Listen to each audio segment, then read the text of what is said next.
ब्रह्मानन्दं परमसुखदं केवलं ज्ञानमूर्तिं द्वन्द्वातीतं गगनसदृशं तत्त्वमस्यादिलक्ष्यम् एकं नित्यं विमलमचलं सर्वधी साक्षिभूतं भावातीतं त्रिगुणरहितं सद्गुरुं तं नमामि।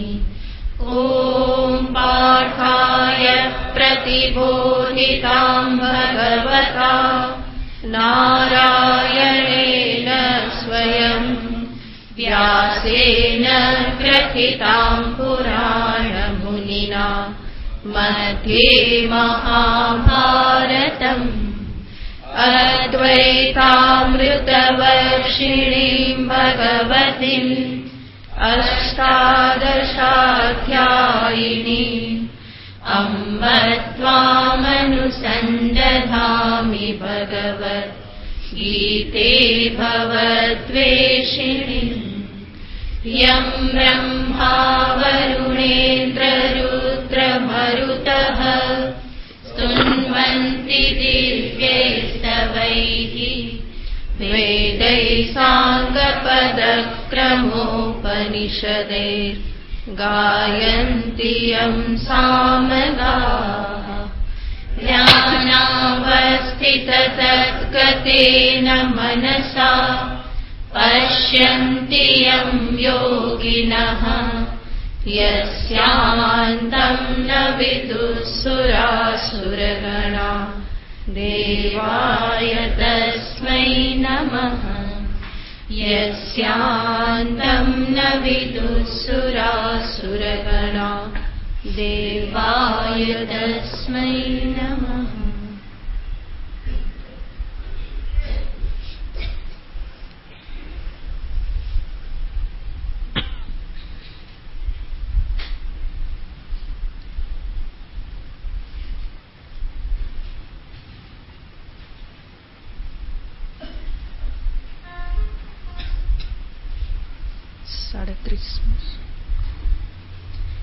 अर्जुन उवाच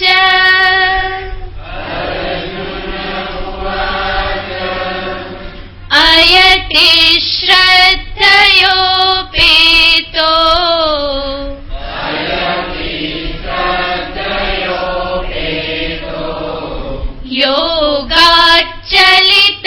योगाच्चलितमानसः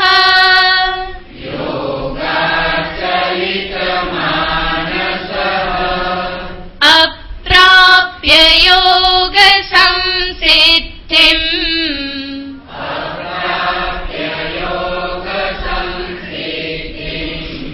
कां गतिं कृष्ण गच्छति।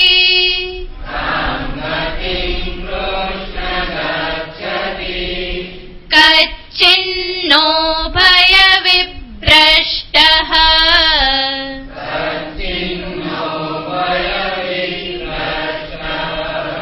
छिन्नाभ्रमिव नश्यति।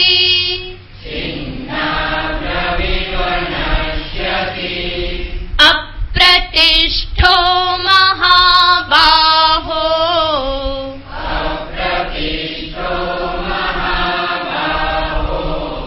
विमूढो ब्रह्मणः पथि।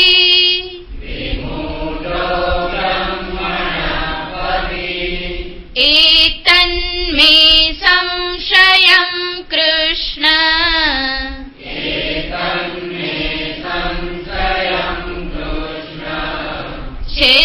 छेत्तुमर्हस्य शेषतः।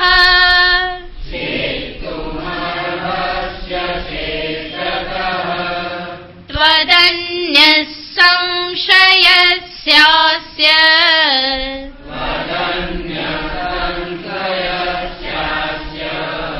चेत्ता नैह्युपपद्यते।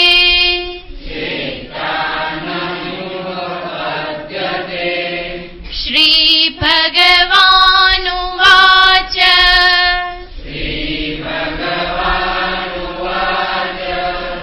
पार्थ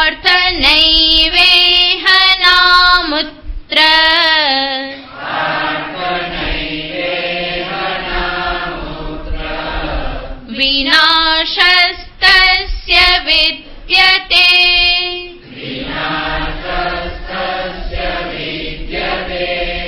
નહિ કલ્યાણકૃત કશ્ચિત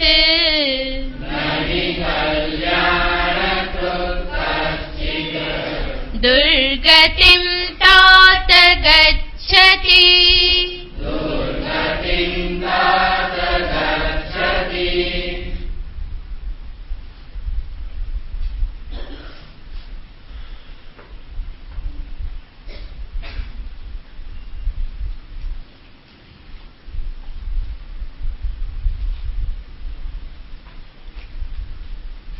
અર્જુનના પ્રશ્નના ઉત્તર રૂપે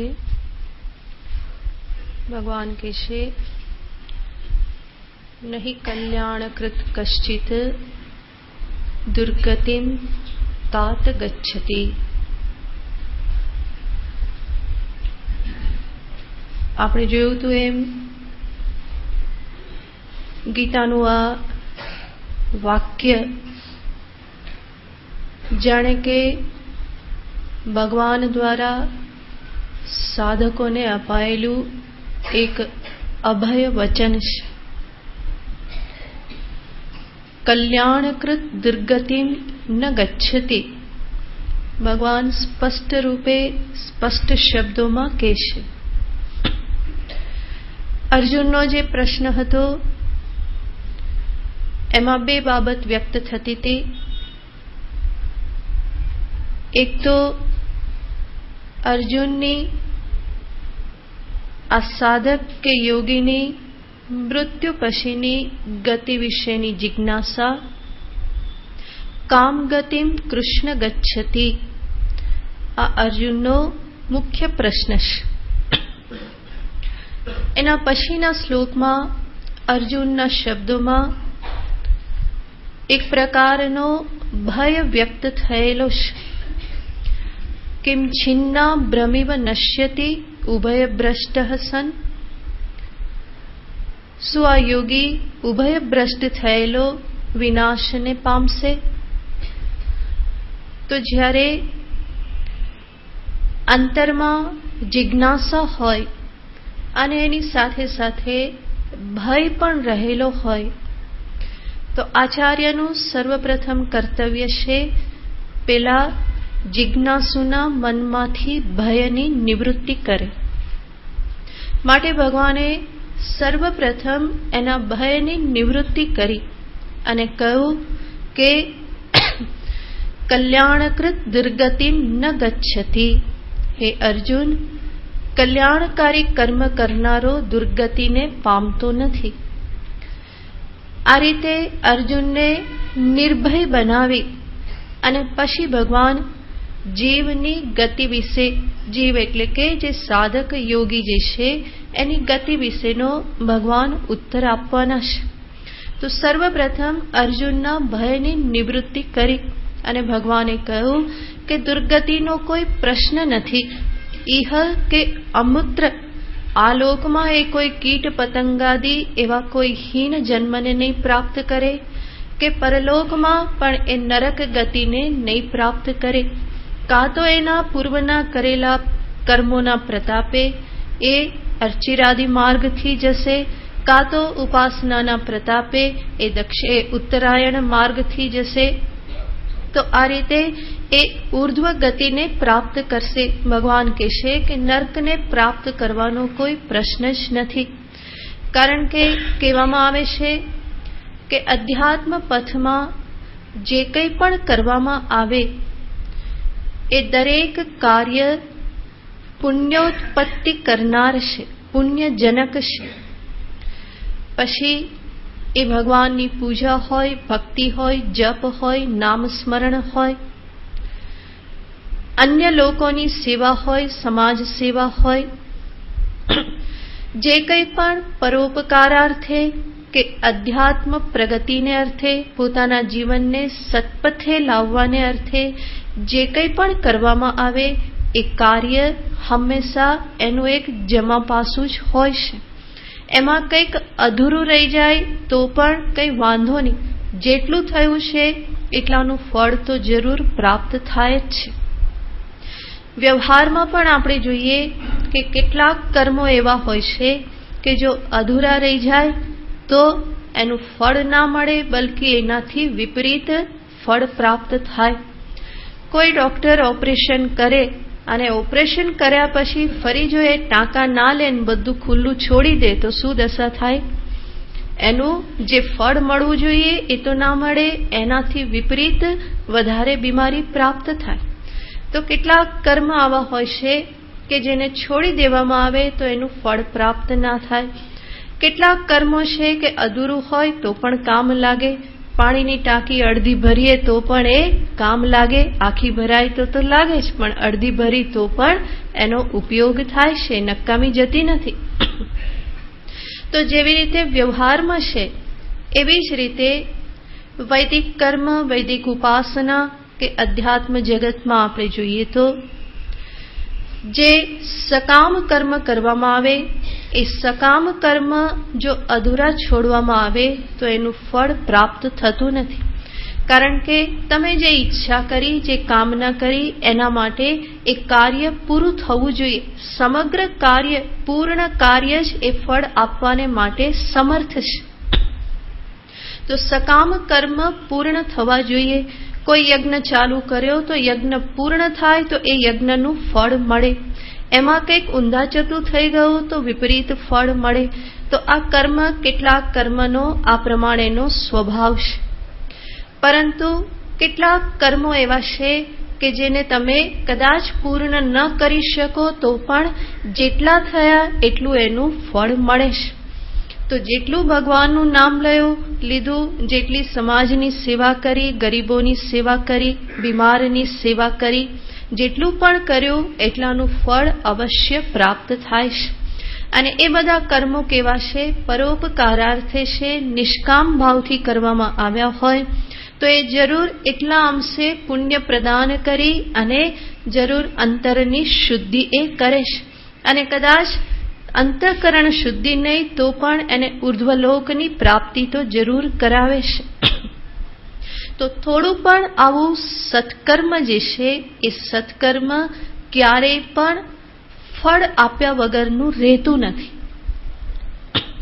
સકામ કર્મ કદાચ નિષ્ફળ જઈ શકે, પરંતુ સત્કર્મનો અર્થ છે જે અન્યાર્થે કરવામાં આવેલું છે, અન્યને ધ્યાનમાં રાખીને જે કરવામાં આવેલું છે એવું કર્મ ક્યારેય પણ નિષ્ફળ જતું નથી. એનું હંમેશા ફળ મળે છે. યજ્ઞ કરવામાં આવે, પૂર્ણ થાય તો ફળ મળે, પરંતુ સેવા પૂર્ણ ન થઈ, અધૂરી કદાચ છોડવી પડી તો જેટલી કરી એટલાનું તો ફળ જરૂર પ્રાપ્ત થવાનું જ છે. અડધું ખાધું તો અડધી ભૂખ જરૂર મટવાની છે. એવું નહીં કે આખું પૂરું ખાધા પછી જ, દાબીને ખાધા પછી જ ભૂખ મટે, એવું નથી. બહુ ભૂખ લાગી હોય, થોડુંક ખાઈ લીધું તો એટલી ભૂખ તો ઓછી થાય જ છે. તો વ્યવહારમાં આ પ્રમાણેના કર્મ છે. એવા જ આ અધ્યાત્મ જગતના પણ કર્મ છે. સાધના પથે જે કંઈ પણ કર્યું ભગવાન કહેશે એ જરૂર સાધકને પુણ્ય પ્રદાન કરે અને એ પુણ્ય જ આગળ જતા એનું રક્ષણ કરતું હોય છે. બલિરાજાના સંદર્ભની કથા કહેવામાં આવે છે. અનેક જગ્યાએ દર્શાવવામાં આવે છે કે બલિરાજા જે છે એ બલિરાજા કેવી રીતે બન્યા, એ કક્ષા સુધી, એ દાનવીરતા સુધી અને એ ઇન્દ્રના આસનને પ્રાપ્ત કરવા સુધી એ કેવી રીતે લાયકાત તેમણે પ્રાપ્ત કરી, અધિકારી કેવી રીતે બન્યા. તો પુરાણમાં એની કથા આવે છે. કહેવામાં આવે છે કે બલિરાજા એના પૂર્વ જન્મમાં એ પોતે એક વેશ્યાના સેવક હતા, વેશ્યાની સેવા કરતા હતા. તો વેશ્યાની સેવા કરવી એટલે શું? એના માટે પુષ્પમાળા ગૂંથીને લઈ જવી, અત્તર આદિ લઈ જવું, એના વસ્ત્રને સરખા રાખવા, આ બધી એની સેવા હોય.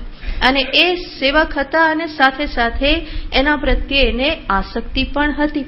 તો રોજ આ પ્રમાણે એના માટે સામગ્રી લઈ અને એને જવાનું હોય.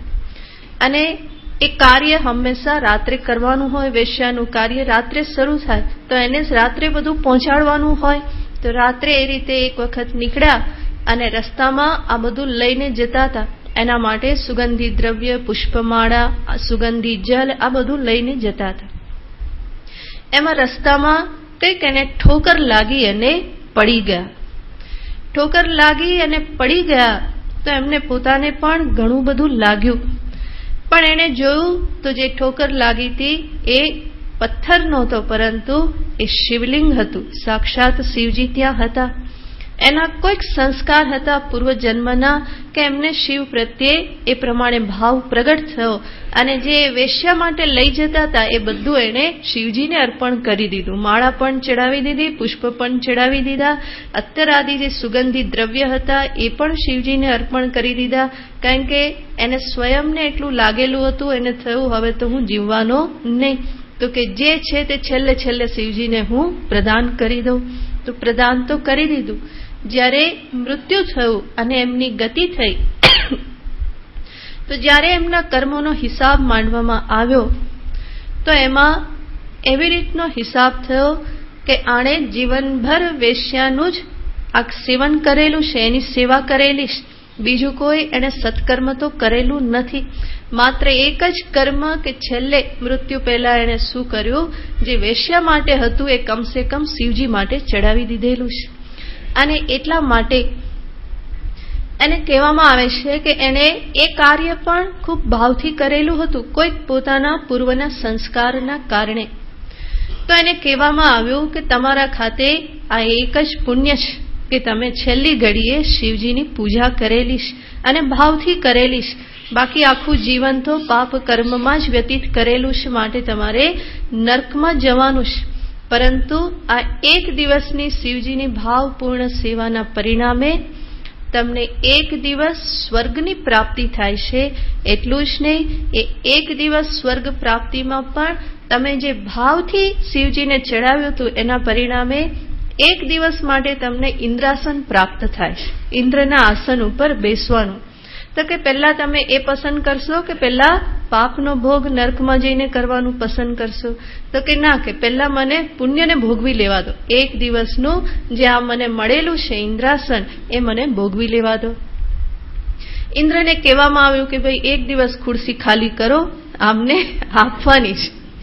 અને ઇન્દ્રને થયું કે કંઈ વાંધો નહીં, આમ તો મારું જ છે, એક દિવસ પૂરતું જ છે ને. તો એક દિવસ પૂરતો ઇન્દ્રને વાંધો નહીં. ઇન્દ્રએ પોતાનું આસન ખાલી કર્યું અને આમને ઇન્દ્રાસન એક દિવસમાં આપવામાં આવ્યું. અને મેં કહ્યું એમ પૂર્વના સંસ્કારો કોઈ હતા, દાનના સંસ્કાર હતા. તો જેવા ઇન્દ્રાસન પર બેઠા કે એમણે દાન કરવાનું શરૂ કરી દીધું. તરત જ ઋષિમુનિઓને બોલાવ્યા, બ્રાહ્મણોને બોલાવ્યા અને સ્વર્ગમાં જે કંઈ પણ મહામૂલી વસ્તુઓ હતી, કામધેનુ ને ચિંતામણી ને કલ્પવૃક્ષ ને આ બધાનું દાન કરવા લાગ્યા, સંકલ્પ કરાવવા લાગ્યા અને બધાને દાન કરવા લાગ્યા. તો દાનના સંસ્કાર પહેલેથી હતા એ ત્યાં જાગૃત થઈ ગયા અને એટલું બધું દાન કરવા લાગ્યા કે ઇન્દ્રને થયું કે આ 24 કલાકમાં તો મારું બધું ખાલી કરી નાખશે. પણ એ જે એને દાન આપ્યું એ દાનના પરિપાકે એને એટલું બધું પુણ્ય પ્રાપ્ત થયું. પહેલા તો એક જ પુણ્ય હતું અને એ પુણ્યના પરિણામે એક દિવસનું સ્વર્ગ પ્રાપ્ત થયું. અને એ જ ઘડીનો ઉપયોગ કરી, એ દિવસનો ઉપયોગ કરી અને એણે કેટલું બધું દાન કર્યું કે જેના પરિણામે ફરી પાછું ઘણું બધું પુણ્ય પ્રાપ્ત થયું.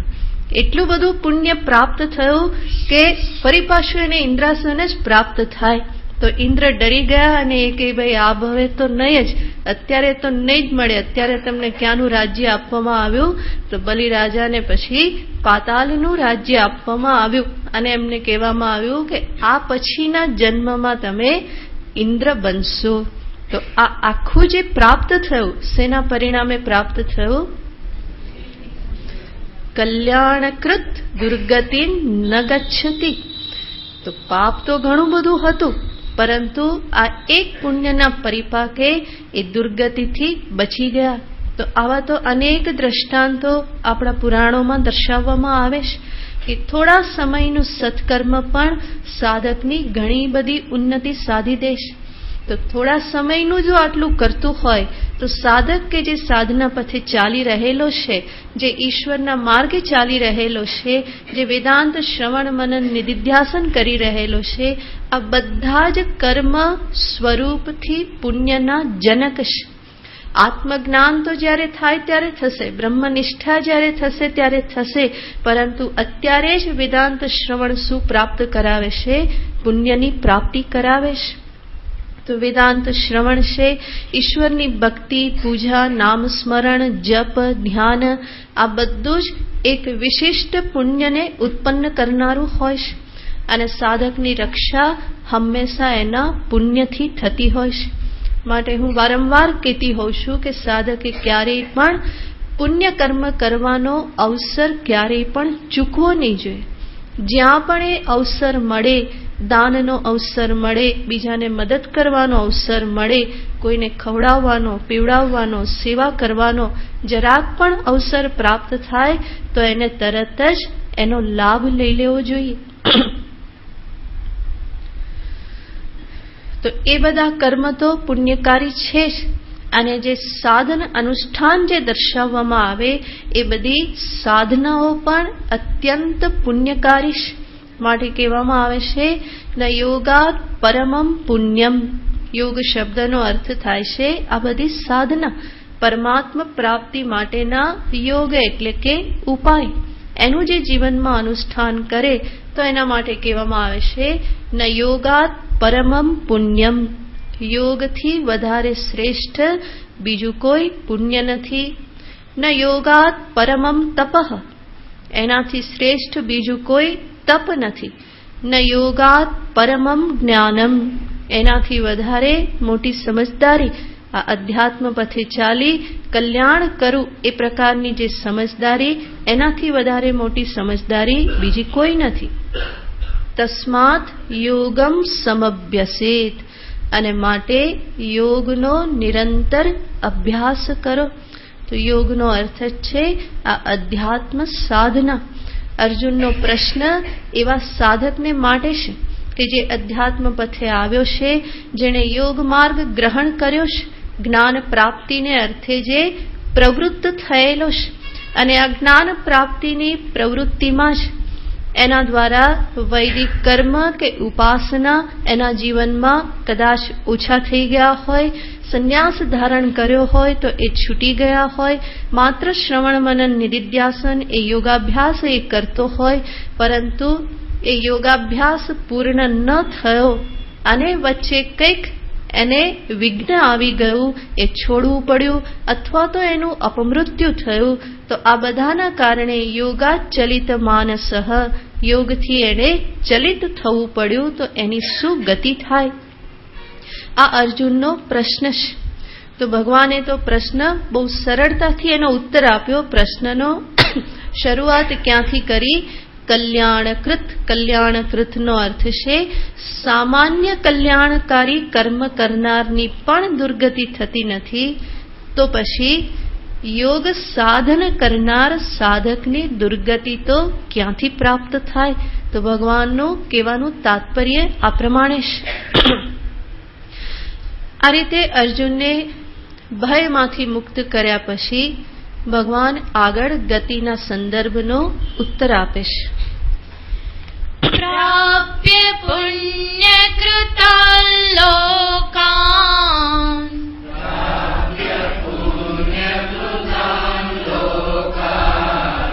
ઉષિત્વા શાશ્વતી સમાહા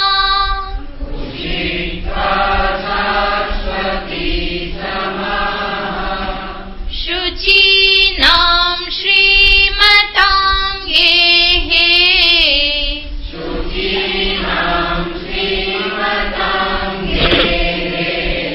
યોગભ્રષ્ટોऽભિજાયતે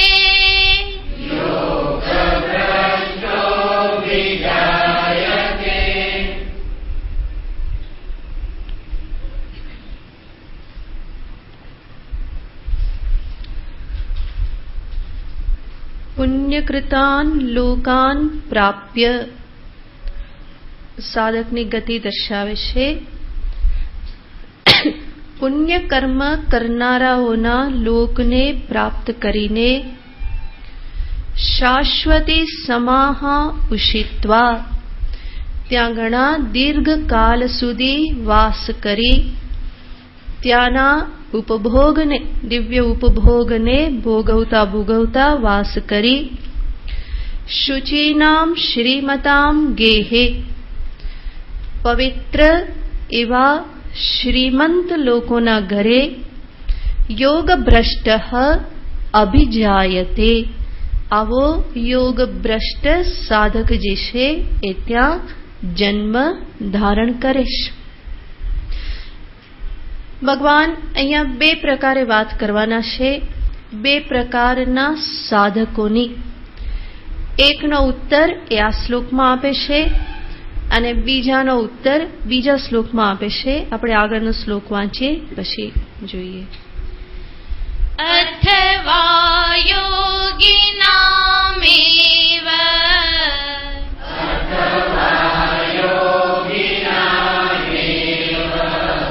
કુલે ભવતિ ધીમતાં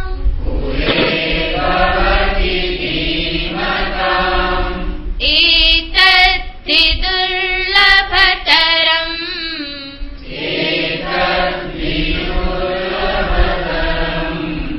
લોકે જન્મ યદીદૃશમ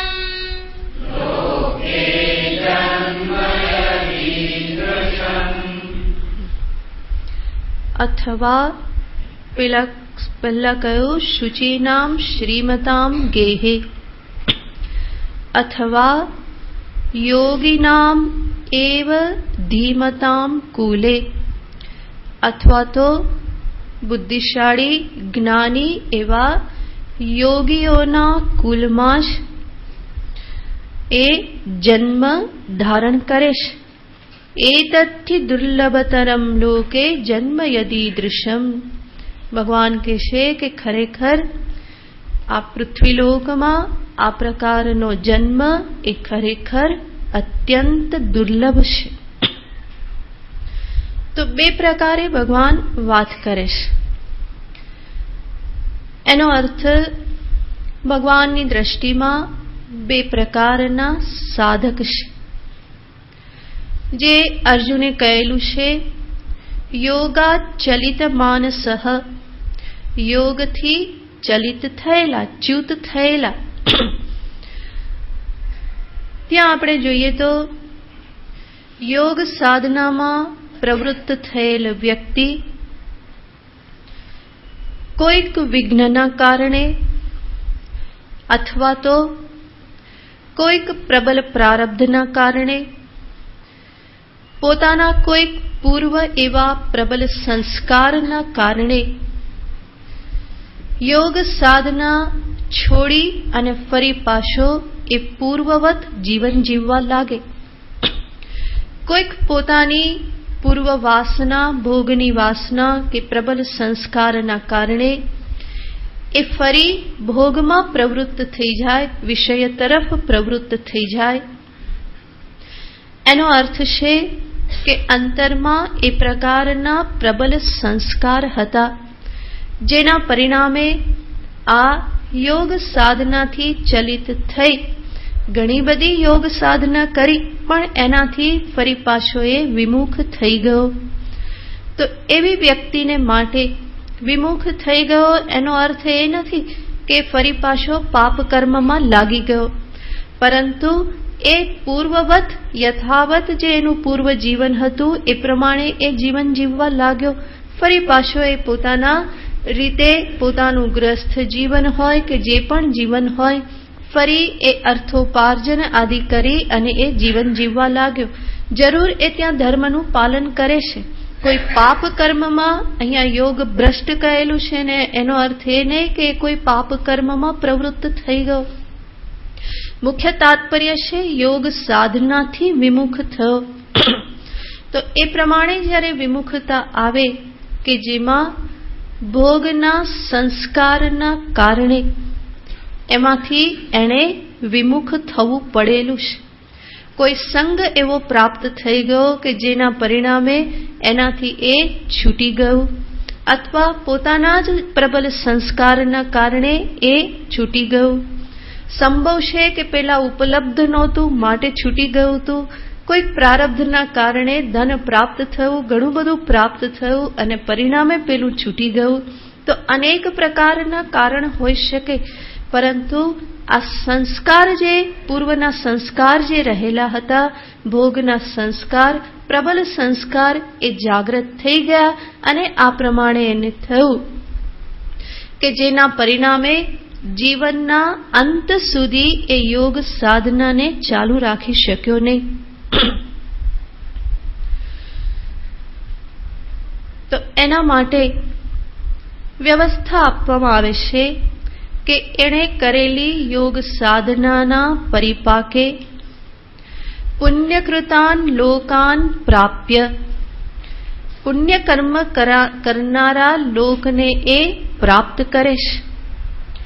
એટલું જ નહીં, અહીંયા જે ભોગના સંસ્કાર જાગૃત થયેલા હતા એના પરિણામે જ એ પુણ્ય કર્મના લોકને પ્રાપ્ત કરે છે. કારણ કે જે કંઈ પણ આ પુણ્યકૃત લોક છે એ ભોગ પ્રધાન છે.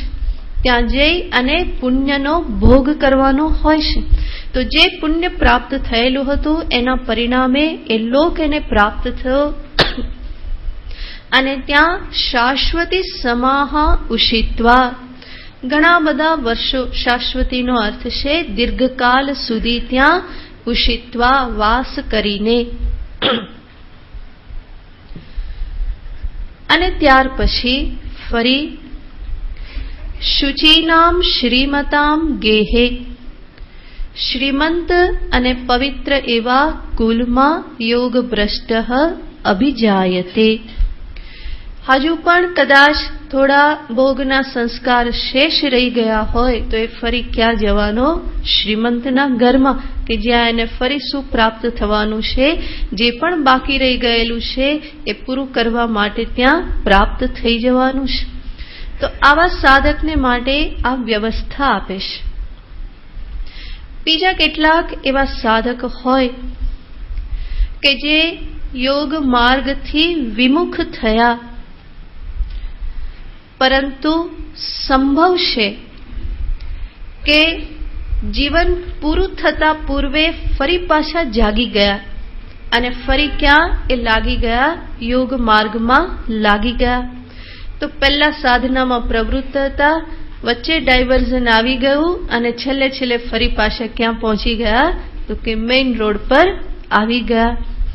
એનો અર્થ ફરી સાધનામાં લાગેલા છે, અંતરમાં તીવ્ર વૈરાગ્ય છે, પરંતુ યોગ સિદ્ધિ થાય એ પૂર્વે જીવન સમાપ્ત થઈ જાય છે. અથવા તો જે યોગ સાધનામાં લાગેલા હતા એમને યોગ સિદ્ધિ પ્રાપ્ત ન થઈ અને જીવન એનું પૂરું થઈ ગયું. તો બંને રીતે થઈ શકે. અધ્યાત્મ સાધનામાં પ્રવૃત્તિ, એનાથી વિમુખતા, ફરી પાછું આવી જવું, ત્યાર પછી મૃત્યુ થવું. અથવા તો અધ્યાત્મ સાધનામાં પ્રવૃત્તિ થઈ અને સિદ્ધિ પ્રાપ્ત થયા પૂર્વે જ મૃત્યુ પ્રાપ્ત થયું. તો આ સાધક જે છે એને શું પ્રાપ્ત થાય? તો ભગવાન કહેશે અથવા યોગિનામેવ કુલે ધીમતામ યોગિનામ કુલે ભવતી. એ યોગીના કુલમાં જ જન્મ લેશે. આવું શા માટે? એના સંદર્ભમાં આપણે વિચાર કરીએ તો મનુષ્યનું આગળનું જીવન એટલે કે મૃત્યુ પછીની જે ગતિ જે છે એને નિશ્ચિત કરનારા બે પરિબળો છે. અને એ બે પરિબળો છે એના પૂર્વના કર્મ અને સાથે સાથે મૃત્યુ સમયે અંતઃકરણમાં રહેલી વાસના, અંતિમ વાસના.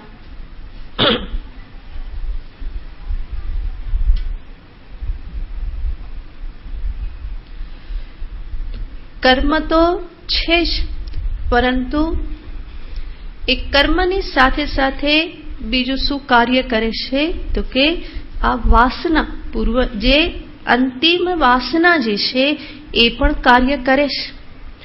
આ સ્થિતિ કેવી છે તો કે મૃત્યુકાલે અંતરમાં જે અંતિમ વાસના રહી એ વાસનાના આધારે જ આપણા સંચિત કર્મમાંથી કેટલાક કર્મો ફળ આપવાને માટે તૈયાર થઈ જાય છે, ફલીભૂત થઈ જાય છે. ભગવાને પ્રોગ્રામ એવો ગોઠવેલો છે ને, જેમ કોમ્પ્યુટરમાં એક બટન દબાવો તો એની સાથે બધું આવી જાય, એવી રીતે મૃત્યુકાલે એક બટન દબાયું વાસનાનું, એની સાથે એ નિશ્ચિત જ છે કે આ પ્રકારની વાસના સાથે જન્મ થાય તો આટલા આટલા કર્મ સાથે સાથે એનો જન્મ થાય. તો વાસના અને કર્મ જે છે એનો કોઈક સંબંધ છે. અંતિમ વાસનાના આધારે મનુષ્યના જે સંચિત કર્મો છે એમાંનો કેટલોક ભાગ ફળ આપવા માટે નિશ્ચિત થઈ જાય છે અને એના પરિણામે આગળની ગતિ થાય છે. માટે ભગવાન 8મા અધ્યાયમાં કહેવાના છે, મામ અનુસ્મર યુધ્ય ચ. ભગવાન કહેશે, અર્જુન યુદ્ધ કર, કર્મ કર, તારું કર્તવ્ય તું કર, તારું જીવન તું જીવ, પરંતુ સ્મરણ કોનું રાખ? મામ અનુસ્મર, મારું સ્મરણ રાખ. અને આવી રીતે મારું સ્મરણ કરતા કરતા મૃત્યુ પામ્યો તો આગળ કોઈ મુશ્કેલી નથી, પરંતુ બીજી કોઈક વાસના સાથે જો મૃત્યુ થયું તો એ વાસના આગલા જન્મને નિશ્ચિત કરશે. એટલા માટે તો ભરત મુનિ શું બન્યા? હરણની વાસના રહી ગઈ, પરિણામે આગલો જન્મ શેનો પ્રાપ્ત કરવો પડ્યો? હરણનો. તો એમના તો ઘણા બધા બીજા કર્મ હતા, ઘણા પુણ્ય કર્મ ને બધું જ હતું, છતાં પણ આગળનો જન્મ શેના આધારે નિશ્ચિત થયો? એ હરણની વાસનાના આધારે, પરિણામે હરણ થવું પડ્યું. પણ યોગ સાધના પુણ્યના પરિપાકે હરણનો જે જન્મ થયો એ યોનિમાં પણ એને સ્મરણ રહ્યું કે આ મારી વાસના આવી હતી અને માટે મારો આવો જન્મ થયો. તો એ હરણનો જે જન્મ થયો એમાં એ એટલા બધા સજાગ રહ્યા હતા કે આગળ જતા ફરી પાછા જડભરત યોગી બન્યા અને એ જીવનમાં પણ એટલા જ સજાગ રહ્યા, એ જડની જેમ જ રહેતા હતા કે જેથી કોઈ પાસે ફરકે નહીં ને કોઈનામાં આસક્તિ થાય નહીં. તો આ દ્રષ્ટાંત પણ દર્શાવે છે કે મનુષ્યની આગળની ગતિ એના કર્મ અને સાથે સાથે એની અંતિમ જે વાસના જે છે એના આધારે નક્કી થાય છે. માટે સંત પુરુષો કહેશે કે પૂરા જીવનને શુદ્ધ રાખો, પ્રભુમય રાખો, તો અંતકાળે કોની યાદ આવશે? પ્રભુની યાદ આવશે. બાકી એવા વિશ્વાસમાં રહેવું એ બહુ મોટું સાહસ છે કે છેલ્લે છેલ્લે રામ રામ કરી દઈશું. એ છેલ્લે છેલ્લે રામ રામ જીવ ઉપર ત્યારે જ આવે જ્યારે પહેલેથી રામ રામ કરેલું હોય, એ અભ્યાસ કરેલો હોય, જીવનમાં જેનું પ્રાધાન્ય હોય એ અંતિમ કાલે મનમાં કે હૃદયમાં આવીને બેસતું હોય છે. તો અત્યારથી જ જીવન એવી રીતે જીવવાનું હોય કે જેમાં મારા જીવનમાં ધર્મ, ઈશ્વર, અધ્યાત્મ સાધના, બ્રહ્મચિંતન આનું મારા જીવનમાં પ્રાધાન્ય હોય. કર્તવ્ય કર્મ કરતા કરતા પણ હું સાથે સાથે સ્મરણ રાખું, તો એ સ્મરણ કરવાની જે આદત, એ અભ્યાસ જે છે એના પરિણામે મારા અંતરમાં, હૃદયમાં એ પ્રકારના સંસ્કાર જમા થતા જાય અને એ જે સંસ્કાર જમા થયા એ જ પરિપાછા મૃત્યુકાલે પણ પ્રગટ થાય. તો એનાથી આગળ જીવન ફરી પાછું ઉન્નત બને. તો અહીંયા યોગ સાધકોના સંદર્ભમાં પણ જોઈએ તો યોગથી ચલિત થયેલો ભોગ સંસ્કારના કારણે ફરી જો ભોગમાં લાગી ગયો તો આગળ એને ક્યાં જવું પડે છે? એ પુણ્યકૃત લોકને પ્રાપ્ત કરે છે, પણ એ શેના માટે ત્યાં જવું પડે છે? ભોગ ભોગવવા માટે. અને જે મૃત્યુ કાલે જે જાગ્રત છે, કાં તો યોગ સાધના કરતા કરતા મૃત્યુ આવ્યું, યોગ સાધના કરતા કરતા ડાયવર્ઝન આવ્યું ને પાછો ઠેકાણે આવી ગયો અને પછી મૃત્યુ આવ્યું, તો એના અંતરમાં તો ભોગ પ્રત્યે વૈરાગ્ય છે. અને વૈરાગ્ય છે એટલા માટે જ એને આગળનો જન્મ તરત જ કયો પ્રાપ્ત થાય છે? ફરી યોગીઓના કુલમાં જન્મ થાય છે કે જેથી એની સાધના ત્યાંથી તરત શરૂ થાય. જ્યારે પહેલા એ શું કરવું પડે છે? એક ચક્કર મારવું પડે, અપડાઉન કરવું પડે, બરાબર ને? એ અપડાઉન શેના માટે કરવું પડે છે? આ ભોગની જે વાસના રહેલી હતી એટલા માટે. આપણને એવું લાગે કે આ તો બહુ સારું, કે યોગ સાધના કરતા કરતા ક્યાં જઈ આવવાનું? એક વખત પુણ્યકૃતાન લોકાન, સ્વર્ગલોક આદિમાં જઈ આવીએ ને ત્યાં બધું જોઈ આવીએ ને ભોગઈ આવીએ, પછી પાછા આવી જઈશું ને ફરી પાછા શું કરીશું? સાધના કરીશું. તો કે બે સાથે થાય ને, આ થઈ ગયું ને પેલું થઈ ગયું. પણ ભગવાને ઉત્તમ કોને કહેલું છે? ભગવાને કહ્યું, એતદ્ધિ દુર્લભતરમ લોકે જન્મ યદીદૃશમ. આવો જન્મ દુર્લભ છે. કયો જન્મ? યોગીનામ ધીમતામ કુલે. અહીંયા ને અહીંયા જ કામ પૂરું કરવાનું. અહીંયા એક શરીર છોડ્યું, યોગ સાધનાને અનુરૂપ જે શરીર હતું એ છોડ્યું, તરત જ કયું શરીર પ્રાપ્ત થઈ જાય છે? ફરી બીજું યોગ સાધનાને માટે અનુરૂપ એવું શરીર પ્રાપ્ત થઈ જાય છે. તો એક બ્રહ્માંડનું ચક્કર મારવા માટે જવું પડતું નથી. તો ભગવાન બંને પ્રકારના સાધકોના સંદર્ભમાં અહીંયા વાત કરીને કહેશે. સર્વપ્રથમ જે ભોગ સંસ્કારથી વિમુખ થયેલો છે એના માટે કહેવામાં આવે છે. તો અનેક સાધકોના જીવનમાં આ પ્રમાણેની પરિસ્થિતિ થતી હોય છે. આપણા શાસ્ત્રોમાં પણ અનેક પ્રકારે આવા દ્રષ્ટાંતો પણ જોવા મળે. બાળપણથી યોગ સાધનાના સંસ્કાર હોય, એમાં પ્રવૃત્ત થયો હોય, પરંતુ કોઈક એવી પરિસ્થિતિ જીવનમાં ઉત્પન્ન થાય કે જેણે ફરી ગૃહસ્થાશ્રમમાં પ્રવેશ કરવો પડે, અને એક વખત પ્રવેશ થાય એટલે બધી જવાબદારી પછી નિભાવવી પડે, યોગ સાધન એમાં છૂટી જાય. તો આ બધાના પરિણામે પણ યોગ સાધના અધૂરી રહી જતી હોય છે. તો એવા સાધકને માટે પણ અહીંયા ભગવાને જે કહેલું છે, સુચિનામ શ્રીમતામ ગેહે પ્રાપ્ય પુણ્યકૃતાન, એ જ ગતિ એને પ્રાપ્ત થાય. કારણ કે યોગ સાધન વૈરાગ્ય આદિ છોડી અને એને ક્યાં આવવું પડ્યું છે? આ બધા વ્યવહારમાં, આ બધા ગ્રસ્ત ધર્મ, ગ્રસ્ત જીવન જે છે એ ભોગ પરાયણ છે, વિષય પરાયણ જીવન છે. એમાં ભોગ માટેની પરમિટ છે. તો એ બધું સ્વાભાવિક ચાલ્યા કરે છે. માટે ભોગના સંસ્કાર એ રહેવાના કારણે, એમાં ને એમાં મૃત્યુ થવાના કારણે એ ફરી પાછો એ ભોગ ભોગવવા માટે ક્યાં પહોંચે છે? પુણ્યકૃતાન લોકાન પ્રાપ્ય. એવા લોકને એ પ્રાપ્ત કરીને. તો પુણ્યકૃતાન, પુણ્ય કર્મ કરનારાઓના લોકને પ્રાપ્ત કરીને, એટલે કે પુણ્યલોકને. એનો જ અર્થ થાય બીજા કોઈ ઉર્ધ્વલોકને. અમર્ત્યલોક કરતા ઉર્ધ્વલોક. ઉર્ધ્વલોક છે એની સાથે સાથે ઉપાધિ પણ કેવી છે? ઉર્ધ્વ, ઉત્કૃષ્ટ ઉપાધિ છે. મનુષ્ય શરીર જે ઉપાધિ છે એના કરતા વધારે ઉત્કૃષ્ટ શ્રેષ્ઠ એવી ઉપાધિને એ પ્રાપ્ત કરે છે, કે જેમાં સામર્થ્ય વધારે છે, સર્વ પ્રકારનું સામર્થ્ય વધારે છે. તો એવા લોકમાં એવી ઉપાધિને પ્રાપ્ત કરીને શાશ્વતી સમાહા ઉષિત્વા, ત્યાં દીર્ઘકાલ સુધી વાસ કરીને. તો એવું નહીં કે 4-5 દિવસમાં પાછું આવવું પડે છે, પરંતુ શાશ્વતી સમાહ, શાશ્વતી શબ્દ વાપરી અને ભગવાન દીર્ઘકાલનું સૂચન કરે છે. કારણ કે ઘણું બધું પુણ્ય પ્રાપ્ત કરેલું છે. આનાથી જ આપણે સમજવાનું છે કે આ સાધના સ્વયં કેટલું મહાન પુણ્ય પ્રદાન કરનારી છે, કે જેના પરિણામે દીર્ઘકાલ સુધી પુણ્યલોકની પ્રાપ્તિ થાય છે. મહાયજ્ઞેશ્ચ યજ્ઞેશ્ચ બ્રાહ્મીયમ ક્રિયતે તનુઃ. તો અનેક યજ્ઞો કરી અને એ પ્રકારે ત્યાં પહોંચાતું હોય છે. તો એવા પુણ્ય આ સાધના દ્વારા પ્રાપ્ત થાય છે. તો ભગવાન કહેશે શાશ્વતી સમાહા તત્ર ઉષિત્વા શ્રીમતામ શુચિનામ ગેહે. શ્રીમતામ ગેહે, શ્રીમંત ધનવાનના ઘરે. પરંતુ એ શ્રીમંત કે ધનવાન કેવા? શુચિનામ, પવિત્ર, પવિત્ર એવા શ્રીમંતોના ઘરે.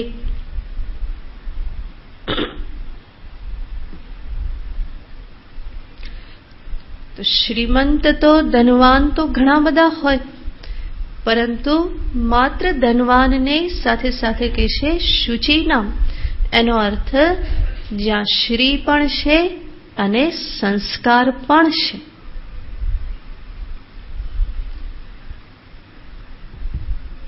આવું ભગવાન એટલા માટે કહેશે કે ધન હોવું માત્ર પર્યાપ્ત નથી, પરંતુ મહત્વની વસ્તુ છે એ ધન કયા માર્ગે તમારા ઘરમાં આવેલું છે. ધન આવી જવું એ કોઈ મોટી વસ્તુ નથી, પરંતુ કયા માર્ગથી એ ઘરમાં આવેલું છે એ બહુ જ વિચારવા જેવી વસ્તુ છે, ધ્યાનમાં લેવા જેવી વસ્તુ છે. તો શુચિનામ શ્રીમતામ કહી અને ભગવાન ધન શુદ્ધિ, અર્થ શુદ્ધિનું સૂચન કરે છે. ધન છે, પરંતુ કેવું ધન છે? શુદ્ધ ધન છે. અને શુદ્ધ ધનનો અર્થ છે ધર્મ માર્ગે, નીતિના માર્ગે ઉપાર્જન કરેલું ધન. એને કહેવાય શુદ્ધ ધન. કે જે ધનના ઉપાર્જન કરવામાં બીજા કોઈને મારે કષ્ટ કે દુઃખ પહોંચાડવું પડ્યું નથી, કોઈ છેતરપિંડી કરવી પડી નથી. તો એવું જે ધન જે છે એ શુદ્ધ ધન છે. અને ધન શુદ્ધ તો અન્ન શુદ્ધ, અન્ન શુદ્ધ એનું મન શુદ્ધ. તો ધન શુદ્ધિ ઉપર આ બધો આધાર છે. એના આધારે જ આચાર શુદ્ધિ, વિચાર શુદ્ધિ, મન શુદ્ધિ, આ બધી જ શુદ્ધિઓ સાથે સાથે આવી જાય છે. શુચિ નામનો અર્થ છે ધનવાન હોવા છતાં પણ આ સર્વ પ્રકારની શુદ્ધિ જે ઘરમાં છે એવા શુચિનામ શ્રીમતામ ગેહે, એમના ઘરમાં યોગ ભ્રષ્ટ અભિજાયતે. ભગવાન કહેશે આ યોગ ભ્રષ્ટ સાધક જે છે અભિજાયતે, જાયતે માત્ર નહીં કહ્યું, ભગવાન કહેશે અભિજાયતે. એનો અર્થ બહુ સરસ રીતે જન્મ એ પામે છે. તો ત્યાં તો ઉપભોગનું સુખ ભોગવીને આવ્યા છે, અને અહીંયા પણ જન્મ કેવો થાય છે તો કે સરસ રીતે, સરસ કુટુંબમાં, એટલા સુખમાં જ એનો જન્મ થાય છે કે જન્મતાની સાથે એને કોઈ કષ્ટ કે દુઃખ એવું કોઈ સહન કરવું પડતું નથી. તો શુચિનામ શ્રીમતામ ગેહે યોગ ભ્રષ્ટ અભિજાયતે. ત્યાર પછી કહેશે અથવા યોગિનામેવ કુલે ભવતી ધીમતામ. બીજા સાધકને માટે કહેશે કે જેના મૃત્યુ વખતે, જેના અંતરમાં વૈરાગ્ય હતો, ભોગની કોઈ વાસના નહોતી, બલકે મૃત્યુકાલે પણ જેના અંતરમાં એ જ ઈચ્છા હતી કે મારી આ યોગ સાધના અધૂરી રહી ગઈ છે, એને હું પૂર્ણ કરું. તો અંતિમ વાસના એવા પ્રકારની જ હોય કે જે અહીંયા અધૂરું રહી ગયું એ આવતા જન્મે તો હું જરૂર પૂર્ણ કરું, મને એવા પ્રકારનો જ જન્મ પ્રાપ્ત થાય. તો આ પ્રકારની વાસના કે અંતિમ ઈચ્છાના કારણે એ ફરી જન્મ ક્યાં ધારણ કરે છે? ધીમતામ યોગિનામ એવ કુલે, એવા કુલમાં કે જ્યાં ધીમતામ, ધીમતામનો અર્થ છે બુદ્ધિશાળી. બુદ્ધિશાળી એટલે અહીંયા એનો અર્થ થાય છે જ્ઞાનવાન અથવા તો સમજદાર, જેના જીવનમાં સમજદારી છે. અને યોગીનામ, જ્યાં સહજ રીતે યોગ માટેનું વાતાવરણ મળી રહેશે.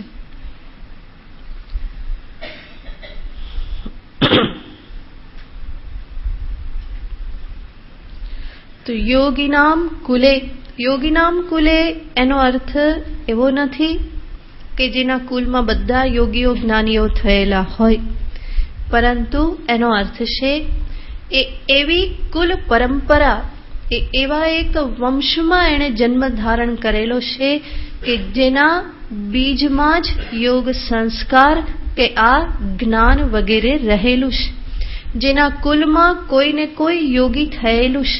કદાચ અત્યારે વર્તમાનમાં એના માતા પિતા કદાચ યોગી ન હોય, છતાં પણ એ પરંપરા એવી છે કે કોઈક યોગી થયેલું છે, કોઈ જ્ઞાની થયેલું છે, અને એના સંસ્કાર, એના બીજ જે છે એને સહજ રીતે પ્રાપ્ત થયેલા છે. અથવા સીધે સીધું પણ લઈ શકાય કે માતા પિતામાંથી કોઈ પણ જ્ઞાની છે, યોગી છે, અને એમના ઘરમાં એ જન્મ પ્રાપ્ત કરે છે.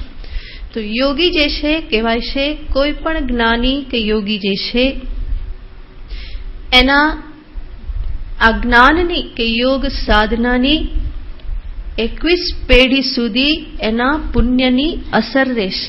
એના સંસ્કારો જે છે એ 21 પેઢી સુધી પરાપૂર્વ એ ચાલ્યા કરે છે.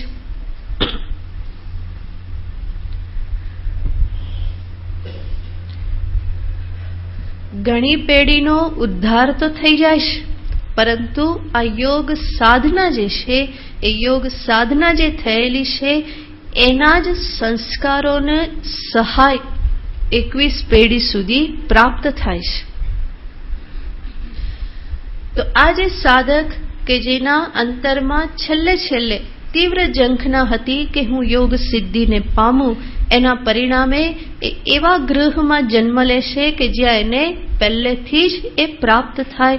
શુકદેવજી મહારાજ વ્યાસજીના ઘરે જ જન્મ લે, ગર્ભમાં ને ગર્ભમાં જ બધું કામ એનું પૂરું થઈ જાય, ત્યાં જ એ બધું પૂરું કરી નાખે, અને ત્યાં જ એવી સમાધિને એવો વૈરાગ્ય ધારણ કરે કે માના ગર્ભમાંથી બહાર જ ના નીકળે, 12-16 વર્ષ સુધી કે નીકળું જ નહીં. કેમ? હવે સંસાર જોઈએ નહીં, ફરી એ સંસારમાં નથી જવું.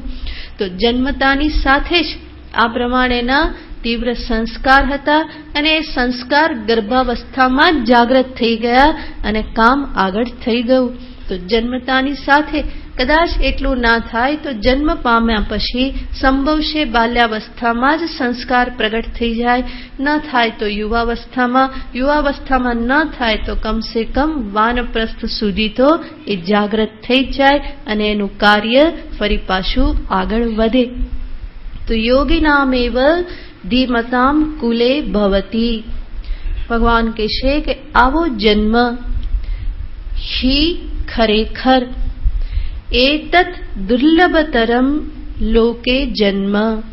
આ લોકમાં આ પ્રકારનો જન્મ ખરેખર દુર્લભ છે. ઈદૃશમ જન્મ દુર્લભતરમ માત્ર દુર્લભ નહીં, ભગવાન કહેશે ઘણો દુર્લભ છે, વધારે દુર્લભ છે. તો બહુ સ્વાભાવિક જ છે કે યોગ સાધનાના સંસ્કારો વારસામાં મળવા એ કોઈ સરળ વસ્તુ તો નથી. મનુષ્ય પોતે કરીને ઊંધો વળે ને સંસ્કાર પ્રાપ્ત કરે, એની જગ્યાએ અહીંયા શું થાય છે? માતા પિતાના બીજમાંથી જ ઘણું બધું એને પ્રાપ્ત થઈ જાય છે. જેવી રીતે બાહ્ય જગતમાં કોઈને માતા પિતાનો વારસો ઘણું બધું ધન પ્રાપ્ત થઈ જાય છે, તો એ ધન પ્રાપ્ત થઈ ગયો એને આપણે કેવો ગણીએ છીએ? નસીબદાર ગણીએ છીએ. કંઈ કરવું નહીં પડ્યું અને સીધો આ પ્રમાણે જ એને જન્મ પ્રાપ્ત થયો, ઘણી બધી સંપત્તિ પ્રાપ્ત થઈ. જ્યારે અહીંયા કઈ સંપત્તિની વાત છે? યોગ સંપત્તિ. એવા ઘરમાં એને જન્મ ધારણ કર્યો કે ઘણી બધી સહાય એને એક કુલમાંથી પ્રાપ્ત થઈ જાય છે. માતા પિતાના સંસ્કારના કારણે, એની સાધનાના કારણે, કે પૂર્વ થયેલા જે પૂર્વજ છે એની સાધનાના કારણે, એની યોગ સમાધિના કારણે એને ઘણું બધું પ્રાપ્ત થઈ જાય છે. એટલું જ નહીં, આ બધા સંસ્કાર હોવાના કારણે વર્તમાન જીવનમાં પણ એના પરિવાર કે માતા પિતા તરફથી કોઈ વિઘ્ન નાખવામાં ન આવે, કારણ કે સંસ્કાર છે ત્યાં, એ મહત્વને એ જાણે છે. અધ્યાત્મ સાધના એટલે શું, એ પથે ચાલવું એટલે શું, વૈરાગ્ય એટલે શું, આત્મજ્ઞાન એટલે શું, આ બધું જે જાણે છે એ માતા પિતા જાણે છે, અને પરિણામે એનું સંતાન જો એ માર્ગે જતું હોય તો એમાં એ વિઘ્ન ઊભું કરતા નથી. નહીં તો માતા પિતા તરફથી જ ઘણા બધા વિઘ્નો નાખવામાં આવે. એકનો એક દીકરો હોય ને કે સાધુ બનવું, તો કે અમે ઝેર પી લઈશું, તો પેલો બિચારો કરે શું? હવે સાધુ બનવાની તીવ્ર ઈચ્છા. આવા ઘણા બધા દ્રષ્ટાંતો હોય છે, તો ઘણા બધા સાંભળેલા છે. ઈચ્છા હોય, વૈરાગ્ય હોય, બધું હોય, પરંતુ માતા પિતા સામે પક્ષે હોય. તું જો ગયો ને ભગવા પહેર્યા તો બીજે દિવસે અમે નહીં હોઈએ, તો પેલો બિચારો કરે શું? એને ન છૂટકે એમાંથી કોઈક ને કોઈક રસ્તો કાઢવો પડે. ફરી થોડા દિવસ ચલાવે, ફરી ઈચ્છા વ્યક્ત કરે, તો ફરી એનું એ જ ઉભેલું હોય. આવું શા માટે થાય છે? કારણ કે એ પરિવારમાં સંસ્કાર નથી, એના માટેનું મૂલ્ય નથી. યોગ સાધના, અધ્યાત્મ સાધના કે જીવનનું ચરમ લક્ષ્ય મોક્ષ પ્રાપ્ત કરાવવા માટે જે સહાય મળવી જોઈએ એ ત્યાં મૂલ્ય ન હોવાના કારણે એને સહાય મળતી નથી, બલકી પરિવાર તરફથી જ વિઘ્ન નાખવામાં આવે. પણ જો એ પરિવાર આ યોગ સંસ્કારથી યુક્ત હોય, સમજદાર હોય, ધીમતામ હોય, એવો વિવેક હોય. ઘણા બધા માતા પિતા કદાચ પોતે યોગી ના હોય કે પોતે સાધનામાં પ્રવૃત્ત ન થયા હોય, તો પણ એના અંતરમાં એના માટેનું મૂલ્ય હોય છે. અને પરિણામે ઘણા એવા હોય કે અંતરથી જંકતા હોય કે અમારું સંતાન આ માર્ગે જાય, અમારું સંતાન સંન્યાસી બને, સાધુ બને, પોતાના જીવનનો ઉદ્ધાર કરે. અમે તો ન કરી શક્યા, પરંતુ અમારું સંતાન કરે, એના માટે અમે એને યોગ્ય વાતાવરણ આપીએ. તો આવા પણ માતા પિતા હોય છે. એને સંસ્કાર છે, પૂર્વના સંસ્કાર છે, એ પરંપરા કોઈક રીતે ચાલી રહેલી છે અને એના પરિણામે એમનામાં એ સંસ્કાર છે. માતૃકુલમાં સંસ્કાર છે, પિતૃકુલમાં સંસ્કાર છે, જેના પરિણામે આજે સાધક જે છે એને પહેલેથી જ યોગ સાધના માટેનું એક અનુકૂળ વાતાવરણ પ્રાપ્ત થઈ રહેશે. કદાચ બીજી કોઈ અનુકૂળતા પ્રાપ્ત ન થાય તો વિઘ્ન તો એને પ્રાપ્ત થતા નથી, બલકી એને પ્રોત્સાહિત કરવામાં આવે, વાતાવરણ આપવામાં આવે. તો આ બધું જે પ્રાપ્ત થવું એ કોઈ સરળ વસ્તુ તો નથી. માટે ભગવાન કહેશે દુર્લભતરમ. આ જીવન, આ મોક્ષ, અધ્યાત્મ સાધના, એની વેલ્યુ સમજનારા કેટલા? બહુ જ ઓછા હોય છે. અને એમાં જો કોઈક સમજતું હોય, આટલા આ મહાન દુનિયામાં, આટલી વિશાળ દુનિયામાં, આટલી બધી વસ્તીમાં આપણને જો ભગવાન ક્યાંકથી ઉપાડીને એ ઘરમાં પ્રવેશ કરાવી દે તો એ દુર્લભતર જ છે. બાકી તો ક્યાં આખડીએ, ક્યાં બધાને સમજાવીએ, ક્યારે એમાંથી બહાર નીકળીએ, કંઈ ખબર પડે નહીં. પણ બધું જો સરખું મળી ગયું તો એ ખરેખર દુર્લભતર છે, અત્યંત દુર્લભ છે. કંઈ કર્યા વગર આ બધી અનુકૂળતા પ્રાપ્ત થઈ જાય તો ભગવાન કે ખરેખર એના માટે કહેવાનું શું? ભગવાનને પોતાને એ બહુ દુર્લભ લાગે છે. એતત્તિ દુર્લભતરમ લોકે જન્મ યદીદૃશમ. તો આ બંને પ્રકારે ભગવાને ઉત્તર આપ્યો. યોગથી ચલિત થયેલ સાધક કાં તો પુણ્યકૃત લોકને પ્રાપ્ત કરે અથવા તો શું કરે? ધીમતામ યોગીનામ કુલે ભવતી. ધીમત એવા વિશિષ્ટ ધીવાળા, શુદ્ધ બુદ્ધિવાળા. એ શુદ્ધ બુદ્ધિનો જ અર્થ છે કે જેમાં આના માટેની વેલ્યુ છે, જે સંતાનને રોકતા નથી, પોતાના સ્વાર્થ માટે એ સંતાનને ખેંચીને રાખતા નથી, બલકી એના કલ્યાણને માટે સ્વયં ત્યાગ કરવા માટે તૈયાર છે. તો ધીમતામ યોગીનામ કુલે. ભલે ધન નથી, બાહ્ય સંપત્તિ નથી, કારણ કે આગળ ભગવાને શ્રીમતામ શબ્દ વાપર્યો છે, એનાથી જ અહીંયા સિદ્ધ શું થઈ જાય છે? આ કેવા છે? ઠનઠનપાલ છે, કંઈ બહુ વધારે છે ને. તો બહારની કોઈ સંપત્તિ નથી, પરંતુ આંતરિક સંપત્તિ છે. જ્યારે કહેવામાં આવે કે પેલા શ્રીમાન છે, એનો અર્થ એ નહીં કે આ દરિદ્ર છે. દરિદ્ર, ભગવાન ભાષ્યકાર તો દરિદ્ર એવો શબ્દ વાપરે છે, યોગીનામ દરિદ્રાણામ ધીમતામ. પણ દરિદ્રનો અર્થ એવો નહીં કે જેને 2 ટાઈમ ખાવાના પણ સાસા હોય. દરિદ્રનો અર્થ છે કે અપરિગ્રહી, જેની પાસે વિશેષ કોઈ પરિગ્રહ નથી, મોજ મજા માટેના એવા કોઈ સાધનો નથી, પરંતુ સાદું સરળ જીવન જીવવામાં કોઈ તકલીફ નથી. તો એવા યોગીના ઘરે. અને આ પણ એક બહુ સારું જ છે. જો ફરી પાછું ધન હોય તો ફરી કોને ખબર ભોગમાં મન અટવાઈ જાય, પણ એવા ચાન્સ જ નથી. માટે બાળપણથી જ શું શરૂ થઈ જાય? શ્રી રામ જય રામ એ બાળપણથી જ શરૂ થઈ જાય. ત્યાં શું કરવાનું છે? રામ રામ જ કરવાનું છે. મુશ્કેલી આવી તો રામ રામ. એકાદ ટાઈમ ખાવાનું ના મળ્યું તો ઘરના બધા બેસીને શું કરે? એ જ કરે, શ્રી રામ જય રામ. તો ત્યારથી જ એ શરૂ થઈ જાય, નાનપણથી જ શરૂ થઈ જાય. ભોગના કોઈ સંસ્કાર પડે નહીં, અંતરમાં કોઈ પડેલા હોય તો એ કોઈ જાગૃત થાય નહીં, અને પરિણામે આ અધ્યાત્મ સાધનાના સંસ્કાર જે છે એ નિર્બાધ રૂપે પોતાનું કાર્ય કરી શકે છે. તો યોગીનામ ધીમતામ બાહ્ય સંપત્તિ નથી, પરંતુ એ કુલ આંતરિક સંપત્તિથી ઘણું બધું સમૃદ્ધ છે.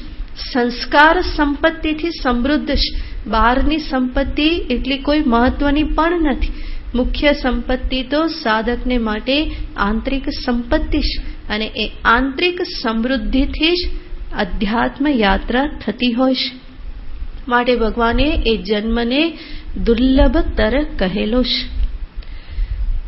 હવે આ પ્રમાણે જ્યારે કહ્યું ભગવાને બંને પ્રકારના સાધકની વાત કરી કે એક પુણ્યકૃત લોકને પ્રાપ્ત કરે અને બીજો યોગીઓના કુલમાં જન્મ ધારણ કરે છે.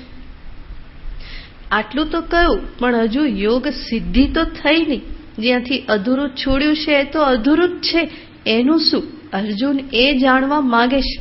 તો એનો ઉત્તર ભગવાન આગળના શ્લોકમાં આપશે અને પછી જોઈશું. ઓમ પૂર્ણમદઃ પૂર્ણમિદં પૂર્ણાત પૂર્ણમુદચ્યતે પૂર્ણસ્ય પૂર્ણમાદાય પૂર્ણમેવાવશિષ્યતે. ઓમ શાંતિ શાંતિ શાંતિ. હરિ ઓમ શ્રી ગુરુભ્યો નમઃ. હરિ ઓમ.